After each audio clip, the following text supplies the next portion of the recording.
кайрылат. Эми ушуну Жаштардын арасында ошо энергетик азыр аптекада сатылган дарылар, бирок азыр аларды сатпай койду аптекаларда, тыюу салынды 100%. Билбейм мен бир недопросовестный бир аптекарлардан эле бир тааныш биштерден аздан табышы мүмкүн. Ошон үчүн аптечный наркомания азыр азайды. Азыр негизги биринчи очередте мен оюм боюнча, агайыбыз айткан боюнча, биринчи ушу Ошто деле Бишкекте, Кыргызстанда биринчи очередте турган бул химикалык жаңы чыккан синтетикалык наркотиктер. Основной булардын таркалышы бул интернет булактары менен таркалат. Азыр айтып берди схемасын кандай таркала турган. Негизги дагы бир жолу айтып атам, ошо синтетик наркотиктер боюнча. Жаштарыбызда 13 жаштан, 14 жаштан баштап 30 жашка чейин колдонуучулар көп, студенттердин арасында колдонуучулар көп. Алар бизге наркология кайрылгандан кийин ал маалымат анонимдүү түрүндө. Ал ата энеси же ошол колдонуучу адам өзү келип, коркпой эле бизге кайрылып, консультация алып, керек болсо лечение амбулатордук түрүндө же больницага жатып алса болот. Себеби ал маалымат эч жакка берилбейт. Милицияга да берилбейт, ал маалымат башка булактарга да берилбейт. Себеби ал маалымат биздин больницанын ичинде кала турган маалымат. Врачтарына керектүү маалымат.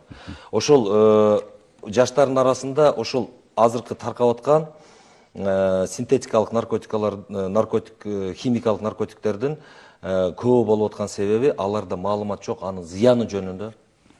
Зыяны бул 100% өлүм. өлүм менен коштолуш. 100% өлүм.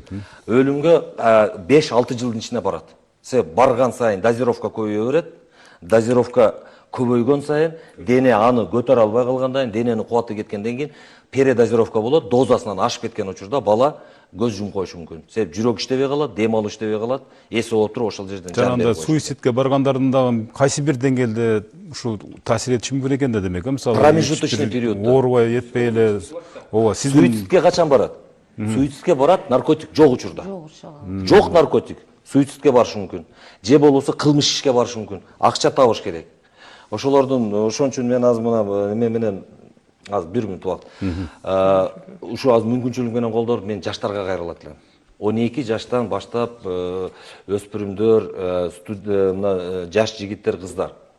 Эч качан бул баңгизатка кызыкпагыла. Кандай да кызыкчылык менен силерди чакырбаса, досторуңар, же өзүңөрдөн чоң, же өзүңөрдөн кичине балдар, же башка адамдар чакырып, ушул нерсе менен акча тапсаң болот, ушул нерсени өзүң да колдонсоң болот, ишенбегиле. Бул жалган.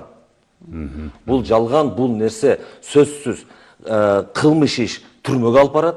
Буну колдонуучу ооруга алып барып туруп өлүмгө алып барат. Ошон үчүн буну баштабагыла и ойлобогула, что бир жолу мен колдонуп туруп таштап коем деп. Эрте менен мен токтотуп коем, таштап коем, ушу боюнча колдонбойм деген. же ал чөйрөдө жүрө берем, мен бирок чекпейм, же азгырбайм деп дагы ойлобош керек. Ооба, тупо туура айтасыз. Ошол чөйрөдөн чыгып кетиш керек. Даже бир жолу проба кылбаш керек, себеби ошол бир проба силердин жашоо, турмуш келечегиңерди сындырып коюшу мүмкүн. Чекит коюшу мүмкүн. Аркага кайта турган жол болбой калышы мүмкүн.